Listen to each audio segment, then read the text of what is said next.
الحاج محمد ابو السعود رئيس النادي الاسماعيلي في استقبال كابتن نصر الدين النبي المدير الفني الجديد للنادي الاسماعيلي. كابتن محمد بنرحب بحضرتك وبكابتن نصر، وفي البدايه ايه تعقيب حضرتك على وصول الكابتن نصر؟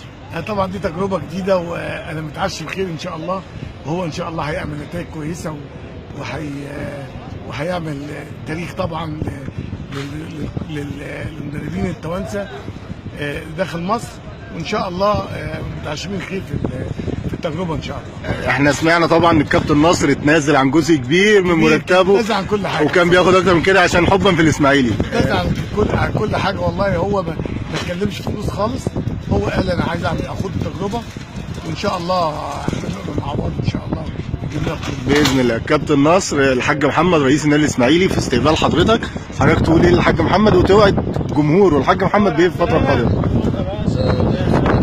طبعا جزيل الشكر اولا امتنان الحاج محمد اول شيء على يعني الثقه الكبيره. سهل يعني اول خطوه قام بها رئيس نادي في مصر استقطاب مدرب تونسي، ان شاء الله تكون يعني بدايه ربما تبادل او مدربين مصريين يروحوا لتونس ونفس الشيء، او بلدان مغاربيه اخرى.